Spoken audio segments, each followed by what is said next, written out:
देश और all over world में प्रकाश के परावर्तन पर आधारित अगर उत्तल दर्पण है तो उसकी फोकस दूरी के समीकरण को किस तरीके से ज्ञात करते हैं उसको लेकर के आया हूं। इस समीकरण में हमें फोकस दूरी का सूत्र जिन दो पदों के रूप में प्राप्त होगा, एक वो कि दर्पण से वस्तु कितनी दूर रखी हुई है और दूसरा वो कि अब उस दर्पण से जो वस्तु का प्रतिबिंब बना है वो कितनी दूर पर स्थित बना है। यानी कि जो हमें उत्तल दर्पण की फोकस दूरी निकालनी है वो किस किस के रूप में निकालनी है। एक तो दर्पण से वस्तु की स्थिति के रूप में, दूसरा दर्पण से उस वस्तु का जो प्रतिबिंब बना है उसकी स्थिति के रूप में निकालनी है। इतना इंपॉर्टेंट क्वेश्चन है, हाई स्कूल में तो बेशुमार आता ही आता था और न मालूम अब जब से इंटर के सिलेबस में जुड़ा है तो उसमें भी आना शुरू हो गया है। तो आज मैं अपने इस वीडियो में इसी चीज को आपको किरण आरेख खींचकर और सिद्ध कर दिखाऊंगा। देखिए भाई, थोड़ा सा फिजिक्स का विषय है तो जरा सा अगर टॉपिक लंबा हो जाए तो आप इसमें परेशान हो जाइएगा। वीडियो को अंत तक देखिएगा। देखिए, आप फालतू की मूवीज हैं या और कॉमेडी सीरियल्स हैं, एक एक घंटे देखते हैं नहीं देखते हैं, तो इसमें अगर हम 15-20 मिनट का समय अगर देंगे और सब्जेक्ट को जानने की कोशिश करेंगे तो हमें बहुत फायदा होगा। चलिए खैर, हम आगे की तरफ चलते हैं और आज का हमारा जो टॉपिक है, गोलीय उत्तल दर्पण से फोकस दूरी के सूत्र को निकालना है। गोलीय उत्तल दर्पण से फोकस दूरी के सूत्र को निकालना है। मैं अब क्या करता हूं, एक उत्तल दर्पण को बनाने की कोशिश करता हूं। अब उत्तल दर्पण हो या अवतल दर्पण हो, उसमें वक्र होगा तो वक्रता केंद्र भी होगा। जब वक्र होगा, वक्रता केंद्र होगा तो फिर हमें उसे जानने में आसानी होगी। तो हमने क्या किया, देखिए बोर्ड पर मैंने, ठीक है, एक उत्तल दर्पण को बनाने की कोशिश की। तो इसके लिए मैंने अपने बोर्ड पर एक आर्क लिया है, यह। अब इसे हम उत्तल दर्पण कैसे बना सकते हैं, तो आप जरा अपने मन में एक कल्पना कीजिए कि अगर हम इसका वृत्त बनाएं तो इसका वृत्त इधर की तरफ घूमकर आएगा, तो इसका केंद्र यहां कहीं पर होगा। तो अगर केंद्र की तरफ वाले पृष्ठ पर पॉलिश कर दी जाती है तो फिर वो जो दर्पण बनता है वो हमारा गोलीय उत्तल दर्पण बनता है। तो मैंने इसके केंद्र के इधर वाले हिस्से पर क्या कर दी है, पॉलिश कर दी है। तो इस तरह से ये मेरा जो बनकर आएगा वो एक गोलीय उत्तल दर्पण बनकर आएगा। तो मैंने ये इसमें पॉलिश कर दी है। इस तरह के अगर आर्क दिखे और ये इसका केंद्र हो गया है, तो अगर इस तरह की आपको आर्क दिखे कि केंद्र के हिस्से पर क्या करी हो, ठीक है, पॉलिश करी हो, तो फिर वो जितने दर्पण कराएंगे गोलीय उत्तल दर्पण कराएंगे। अब जिस किरण आरेख को खींचे तो प्रकाश में किरण आरेख मेन है और किरण आरेख इतना मेन है कि अगर किरण आरेख सही बना होगा तो आपको इसके आर्टिकल की एक एक बात समझ में आ जाएगी। और इसके लिए आपको अपनी परीक्षाओं में दो चीजें लेके जाना बहुत जरूरी है, एक मीटर पैमाना और दूसरा प्रकार लेके चले जाया करें। मीटर पैमाना तो पास में जरूर हो। चलिए खैर, अब जैसे मेरे पास 1 मीटर पैमाना है तो आप भी अपने पास 1 मीटर पैमाना रखिए। मेरा मीटर पैमाना बड़ा है क्योंकि मेरे पास बोर्ड है, तो आपका मीटर पैमाना छोटा होगा। तो आप क्या करें, जब दर्पण को बनाया करें तो उस वक्त में, ठीक है, दर्पण को बीचों बीच से आप उसे विभाजित कर दिया, जैसे मैंने किया है बीचों बीच से। तो मैंने इसे बीचों बीच से इधर से चलाया तो अब ये हमारी एक प्रकाश किरण यहां तक तो आई, लेकिन इधर के हिस्से में मैं इसे डॉट डॉट करके दिखा रहा हूं। देखिए मैं कि यहां तक मैंने लाइन डार्क दिखाई है, लेकिन इसके आगे लाइन जगह मैंने डॉट डॉट कर दिया। क्यों? क्योंकि जब दर्पण है, पीछे को पॉलिश है, तो प्रकाश किरण यहां तक तो जाएगी, लेकिन पीछे जाती हुई प्रतीत होगी। पीछे क्या हो जाती हुई प्रतीत होगी। तो इसलिए आप उसे डार्क मत खींचिएगा। खींच देंगे फिर भी कोई गलती नहीं है, लेकिन हम क्यों ऐसा काम करें कि हमें कोई, ठीक है, ऐतराज दिखाए कि इधर तो किरण गई नहीं, लाइन आपने कैसे खींच दी। तो आप उसे डॉट डॉट दिखा दीजिए। आप बताइए कि गई नहीं है, लेकिन जाने का आभास हुआ है। तो अब ये यहाँ केंद्र तक आ गए। अब ये हो गया इसका केंद्र, ठीक है भाई। हमने केंद्र को सी नाम दे दिया। अब अगर आपको अपना चित्र देखना है तो आप दर्पण के पीछे खड़े होंगे, दर्पण के सामने खड़े होंगे। भाई कमाल है, अगर कोई अपनी फोटो को देखेगा, दर्पण के पीछे जाके देखेगा तो उसे क्या मिलेगा? तो वो दर्पण के सामने आता है। इसलिए वस्तुएं जितनी भी होती हैं वो दर्पण के सामने रखी जाती हैं। तो मैंने दर्पण के सामने एक वस्तु को रख दिया है, ठीक है। ये मैंने एक आकार की, एक परिमित आकार की, एक निश्चित आकार की वस्तु रखी है। ये वस्तु तीर की तरह जो निशान खड़ा किया है वस्तु है। इस वस्तु को मैंने ए और बी का नाम दे दिया है। ए और बी का नाम दे दिया है। तो अब मुझे किनारा खींचना है, तो मुझे इससे प्रकाश की किरणें चलानी है। तो आप दो प्रकाश किरणें चलाया करो, एक वस्तु के शीर्ष से और इस मुख अक्ष के समांतर स्केल से खींचेंगे। तो आपने क्या किया, इस मुख के समांतर प्रकाश किरण ली और अपने स्केल से यूं करके खींच दी। तो आपको क्या दिखेगा कि ये प्रकाश की किरण, ठीक है, इस मुख अक्ष के समांतर आई। तो यहाँ पे आपतन बिंदु है ना, यहाँ पे बिंदु बना के छोड़ दिया। क्या क्या? बिंदु बना के छोड़ दिया। पहला काम ये करेंगे। दूसरा काम क्या करेंगे, इस बिंदु से, ठीक है, मुख्य अक्ष पर आप एक लंब को खींचेंगे, जैसे मैंने खींचा है।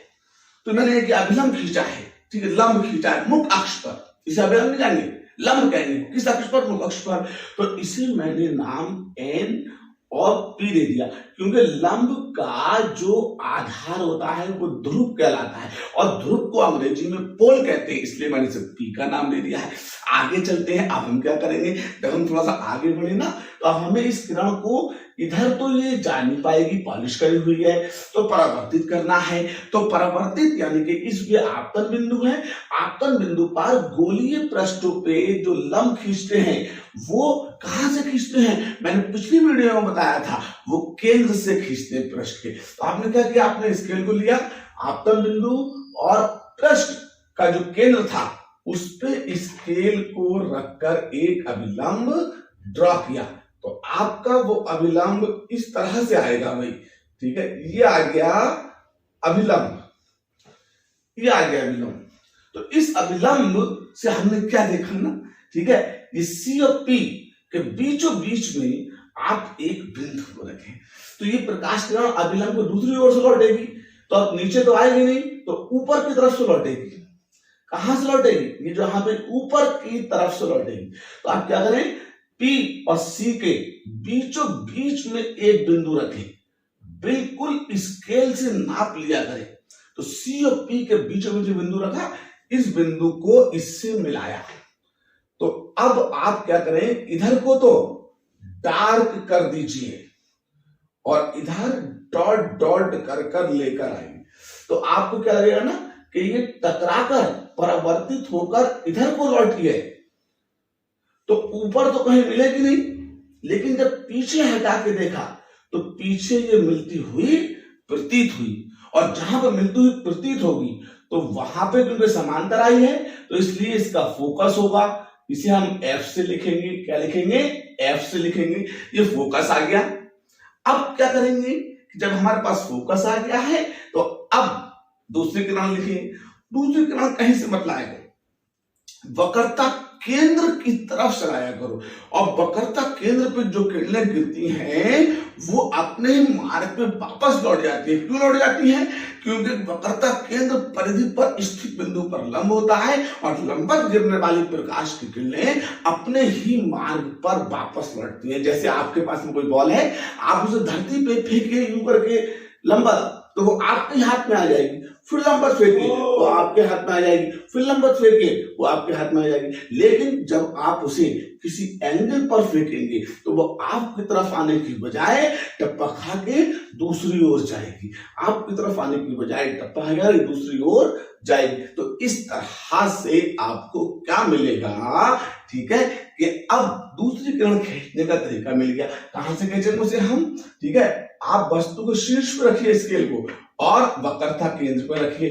तो वक्रता केंद्र वस्तु को शीर्ष पर जब रखेंगे ना तो फिर यहां से तो ये डार्क होकर आएगी, लेकिन यहां पर ये फिर से क्या होगी, ठीक है, पीछे को मिलती हुई प्रतीत होगी। तो अब ये जिस रास्ते पे आई थी उसी रास्ते पर वापस लौट जाएगी। तो इस तरह से आप क्या देखेंगे कि एक इस किरण ने एक इस किरण ने इस जगह पर एक दूसरे को क्रॉस किया है, इस जगह पर क्रॉस किया है। अब प्रकाश की किरणें आपस में, ठीक है, परावर्तन की घटना के बाद या अपवर्तन की घटना के बाद जिस जगह पर वास्तव में मिलती है तो वास्तविक प्रतिबिंब बनता है, या मिलती हुई प्रतीत होती है तो वहां पर आभासी प्रतिबिंब बनता है। तो इस तरह से यहां पर दोनों किरणें क्या हो रही हैं, जहां पर मिलती हुई प्रतीत हो रही हैं, एक दूसरे को क्रॉस कर रही हैं, तो फिर यहां पर क्या बनेगा, यहां पर इन दोनों का एक प्रतिबिंब बनेगा और इस प्रतिबिंब को मैं ए डैश और बी डैश का नाम दे दूंगा। ठीक है भाई। अब चित्र ज्यादा और लगे तो आपने जो अभिलंब खींचा था ना, जिसे मैंने खींच के दिखाया था, आप इस अभिलंब को मिटा सकते हैं, इस अभिलंब को मिटा सकते हैं, जैसे मैंने मिटा दिया है। ठीक है, तो ये अभिलंब मैंने क्या किया है, मिटा दिया है। तो थोड़ा सा चित्र में खूबसूरती बढ़ गई, ज्यादा लकीरों को काम नहीं दिया। अब हमें इसकी ज्योमेट्री में पहुंचना है, तो जब हम इसकी ज्योमेट्री में पहुंचेंगे तो फिर और कैलकुलेशन करेंगे। तो कैलकुलेशन करने के लिए हमें इसकी जान चाहिए। ठीक है, अब जैसे कोई एक व्यक्ति है, अगर उसकी रीढ़ की हड्डी बेकार हो जाए तो एक जिंदा लाश की तरह पड़ा रहता है। तो ऐसे ही किरण आरेख के अंदर रीढ़ की हड्डी जो होती है वो मुख्य अक्ष होती है।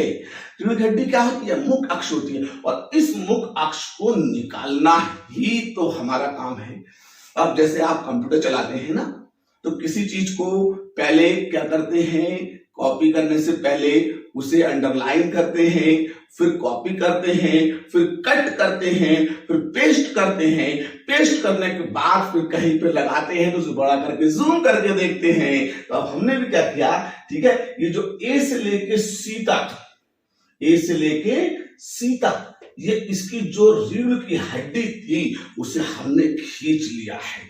क्या किया है, खींच लिया है, और ये दिखाया है ए से लेके सी तक। देखिए, तो ए पर वस्तु रखी थी, पी ध्रुव था, ए डैश पर प्रतिबिंब बना था, एफ फोकस था और सी उसका केंद्र था। फिर देखिए एक बार, ए पर वस्तु रखी है, पी उसका ध्रुव है, ए डैश प्रतिबिंब की स्थिति है, एफ फोकस की स्थिति है और सी क्या है, केंद्र है। अब यहां सब क्या करें, दूरियों को काउंट करें। तो सारी दूरी कहां से लिखते हैं, सारी दूरियां ध्रुव से लिखते हैं। प्रकाश की घटनाओं में पीछे बता चुका हूं कि प्रकाश की घटना में सब दूरी ध्रुव से नापते हैं। तो देखिए, ध्रुव से, ये जो ध्रुव है, ठीक है, तो ध्रुव से हम जाएंगे बाईं ओर, तो माइनस की चलेंगे। तो इसलिए ध्रुव से जो वस्तु तक की दूरी होगी, ध्रुव से वस्तु तक की दूरी, तो उस दूरी को आप माइनस का यू लिखेंगे। वस्तु की दूरी को यू से लिखते हैं, तो इसलिए मैं इसे जो लिखता हूं वो माइनस का यू लिखूंगा। अब ध्रुव से इधर आइए, तो ध्रुव से जब हम आएंगे तो प्रतिबिंब पहले पड़ेगा, और अब चल किधर रहा है, दाईं ओर, और दाईं ओर को चली गई दूरी प्लस की होती है, इसलिए ये इधर की तरफ आएगा तो ये प्लस का v लिखा जाएगा। ठीक है, लेकिन अब देखिए, ध्रुव से फोकस तक की दूरी, फोकस दूरी कहलाती है। तो P से F तक की जब दूरी को आप काउंट करेंगे तो P से लेकर F तक की दूरी को आप प्लस का F लिखेंगे। I का F लिखेंगे, प्लस का F लिखेंगे, और फिर P से लेके C तक यानी कि वक्र तक केंद्र तक की दूरी को, तो आप इसे आप क्या लिखेंगे, इसे आप P से लेकर और C तक की दूरी को प्लस का R लिखेंगे। अब ये दूरियां आ गई, अब कैलकुलेशन के लिए हमें चलना है तो और फिर आप आगे बढ़ना है। तो आप देखिए कैलकुलेशन के लिए इसके अंदर, ठीक है, सबसे पहले मैं ए बी और सी को देखता हूं। तो ए सी बी और सी के बीच में मैंने यहां पर ऑपरेट करके एक त्रिभुज निकाला है ए बी सी। तो ए बी सी के बीच में ए डैश बी डैश एक लाइन खड़ी है, वो यहां आ गई। तो अब इसमें क्या त्रिभुज होगा, दो, एक ए बी सी, एक ए डैश बी डैश सी। अब अगर मैं ये बी से हटा दूं तो ए बी सी जैसा दिख रहा है, पीछे से हटा दूं तो वैसा ही ए डैश बी डैश दिख रहा है। दोनों त्रिभुज कैसे हो गए, समरूप हो गए। तो समरूप त्रिभुज ये कहते हैं कि एक सी भुजाओं का अनुपात शेष दो एक सी भुजाओं के अनुपात के बराबर होता है। तो अगर मैंने ए बी सी की ए बी ली है तो मैं ए डैश बी डैश सी की ए डैश बी डैश का अनुपात लूंगा, तो अब शेष दो भुजाओं के अनुपात के बराबर होता है। तो ऐसे मैंने इसकी, अगर मैंने ए सी ली है तो इसके बटे में ए डैश सी लूंगा। तो अब ये मैंने क्या लिखा है, समरूप त्रिभुज का नियम लिखा है, ठीक है, किन्हीं दो भुजाओं का अनुपात शेष दो भुजाओं के अनुपात के बराबर है। अब इसे समीकरण एक कह दिया। अब हम आए तो हमने देखा ना कि जिस तरीके से हमारे कने, ठीक है, एन पी और एफ है, एन पी एफ, देखो एन चित्र के अंदर एन पी और एफ, तो मैंने यहां पर एन पी और एफ को निकाला है, एन पी और एफ को। तो एन पी एफ के बीच में ही एक लाइन खींची है जहां पर क्रॉस करके प्रतिबिंब बना हुआ है ए डैश बी डैश की। तो मैंने इसके बीच में भी ए डैश और बी डैश को रखा है। तो इस तरह से मुझे यहां पर भी दो समरूप त्रिभुज दिख गए हैं। और समरूप त्रिभुज का नियम फिर क्या कहता है, क्या होगा कि पहले और दूसरे त्रिभुज की किन्हीं दो भुजाओं का अनुपात उन्हीं दो त्रिभुजों की शेष दो भुजाओं के अनुपात के बराबर हो जाएगा। तो इसमें एन पी के अनुपात में ए डैश बी डैश रखा, तो फिर पी एफ के अनुपात में ए डैश एफ रखा। लेकिन आप देखिए चित्र में एक बात, ठीक है, तो अब A B N P, A B N P क्या दिख रही है, एक आयत दिख रही है। तो यहां पर हमने क्या किया ना, ए बी एन पी एक आयत है, तो फिर हमने आयत का नियम लगाया कि आमने सामने की भुजाएं कैसी होती हैं, बराबर होती हैं। तो फिर हमने जो एनपी था उसकी जगह पर ए और बी को रख दिया। तो इस तरह से ए बी अपॉन में ए डैश बी डैश बराबर पी एफ अपॉन में ए डैश एफ आ गया। इसी समीकरण हमने दो किया, इसी समीकरण हमने एक किया।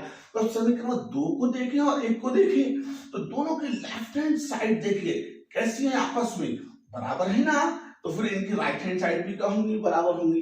तो अब हमने इनको बराबर रखा समीकरण एक बार दो से। तो ए सी अपॉन में ए डैश सी के बराबर में पी एफ अपॉन में ए डैश एफ आया। अब हमको वैल्यू चाहिए ए सी की, ए डैश सी की, पी एफ की और ए डैश एफ की। तो इसमें देखिए ए से लेके सी तक कुल दूरी है, तो कुल दूरी हम कैसे निकालेंगे, ठीक है भाई। देखिए इतनी तो यू है और फिर यहां से प्लस का आर है, तो टोटल दूरी जो हो जाएगी यहां से लेकर यहां तक की, तो इस दूरी को आप कैसे लिखेंगे, ये दूरी जो हो जाएगी टोटल दूरी, ठीक है, तो ये माइनस का यू और प्लस का आर हो जाएगी। कहां से कहां तक, ठीक है, कहां से कहां तक, ए से लेकर सी तक। तो ए से लेकर सी तक की माइनस की यू प्लस का आर हो गया। अब क्या बची, अब बची हमारे पास ए डैश सी। तो ए डैश सी इतनी है, तो अब पी से लेकर सी तक तो प्लस का आर है और फिर उसमें से इतनी दूरी को हम कम कर देंगे, कितनी इतनी दूरी को हम कम कर देंगे। तो फिर हमें जो ए डैश और सी चाहिए है, ए डैश और सी चाहिए है। तो देखिए यहां से बहुत ध्यान से देखिए, तो मैं इतनी दूरी को जब लिखूंगा तो प्लस के आर में से, ठीक है, प्लस के वी को कम करके, ठीक है, आर माइनस का वी लिखूंगा। ये लिखिए मैंने ए डैश सी की जगह पे। अब आया पी एफ, तो पी से लेके एफ तक P से लेके F तक हमारा फोकस, तो फोकस दूरी, तो P से लेके F तक जो आएगी वो फोकस दूरी है, इसलिए उसे हमने प्लस के F से लिखा है, वो ये आ गई। अब बची A डैश F, तो A डैश F ये दूरी है, ये दूरी, तो इतनी दूरी F है, इसमें से इतनी दूरी कम कर दूं तो A डैश F कितना हो जाएगा, F माइनस का V हो जाएगा। तो जो हमारे पास A डैश और F बचेगा ना, इतनी दूरी, तो प्लस के F में से माइनस के V को घटा देंगे, तो फिर ये हमारा F माइनस का V आ जाएगा। इस तरीके से हमें इसमें क्या मिल जाएंगी, वो दूरियां मिल जाएंगी। अब रह गया काम कैलकुलेशन का, तो हम आगे की तरफ बढ़ते हैं। तो हमने क्या किया, इन मान को फिट किया, अब क्रॉस मल्टीपल करने से पहले, ठीक है, जहां जहां पे वक्रता त्रिज्या R थी उसकी जगह पे क्या लिखेंगे, 2F। क्यों, क्योंकि वक्रता त्रिज्या जो होती है वो फोकस दूरी की दोगुनी होती है। वक्रता त्रिज्या क्या होती है, फोकस दूरी की दोगुनी होती है, मैं पिछली कक्षा में बता भी चुका हूं अपनी वीडियो में। अब हम क्या करेंगे, इन मान को जहां जहां R था वहां 2F रखा, अब क्रॉस मल्टीपल करी, तो माइनस के U प्लस 2F की गुणा F माइनस B से हो गई, और प्लस के F की गुणा 2F माइनस B से हो गई। जब गुणा की तो अब हमने माइनस और प्लस माइनस हो गया तो UF हो गया, अब माइनस माइनस प्लस हो गया तो UV हो गया, और अब 2F की गुणा F से करेंगे 2F स्क्वायर हो जाएगा प्लस का, और फिर प्लस माइनस माइनस 2FB, इधर 2F गुणा F से कीजिए 2F स्क्वायर हो गया, और फिर प्लस माइनस माइनस FB, तो अब 2F स्क्वायर से 2F स्क्वायर वो साइड था तो कट गया, बचा क्या, ठीक है। अब जो बचा तो इधर का UV प्लस का ऐसे रहने दिया, UF माइनस का था बराबर के उधर ले गए तो प्लस का UF हो गया, और फिर जो आपके माइनस के 2FB थे वो बराबर के उधर चले गए तो वो प्लस के 2FB हो गए, और फिर माइनस का FB ऐसे रह गया। तो अब UV जो बचा और UF, अब 2FB में से एक FB को कम कर दीजिए तो 2FB प्लस का है, एक FB माइनस का है, तो प्लस का एक FB बचेगा। तो आप क्या करेंगे, इस तरीके से इक्वेशन जो मिलेगी UV बराबर UF प्लस का FB, तो आप क्या करेंगे, आप ये जो पूरा समीकरण है, इस पूरे समीकरण को इसके नीचे भी UVF लिखिए, इसके नीचे भी UVF लिखिए, और इसके नीचे भी UVF लिखिए, पूरे समीकरण को UVF से भाग दे दीजिए। तो इस तरीके से भाग देने पे तीनों के नीचे UVF आएगा, तो यहां पर UBE कम UB, तो फिर 1/f बच जाएगा बराबर का निशान, तो UFE कम UF, तो 1/b बच जाएगा प्लस का निशान, फिर FB कम FB, तो 1/u बच जाएगा। इस तरीके से गोलीय उत्तल दर्पण की फोकस दूरी के सूत्र 1/f बराबर 1/v प्लस 1/u का निगमन हो जाएगा। तो उम्मीद करता हूं ये वीडियो में आपको गोलीय उत्तल दर्पण पर फोकस दूरी के सूत्र को सिद्ध करना तो आया ही आया होगा, साथ ही साथ जो इसकी जान है, किरण आरेख, वो सीखा होगा, और फिर सबसे जरूरी चीज जो इसकी बैकबोन, रीढ़ की हड्डी निकाल के हमने मेजरमेंट जो किया था दूरियों का, वो सीखा है। तो उम्मीद करता हूं इस वीडियो में मैं तुम्हें गोलीय उत्तल दर्पण की फोकस दूरी के सूत्र को सिखाने में कामयाब हुआ हूँ। और अगर ये वीडियो पसंद आई है तो आप प्लीज इसे सब्सक्राइब और लाइक करना ना भूलिए, और अगली वीडियो में मैं गोलीय अवतल दर्पण पर इसी सूत्र को सिद्ध करने के लिए आऊंगा। तब तक मेरी वीडियो का इंतजार देखिएगा। जय हिंद।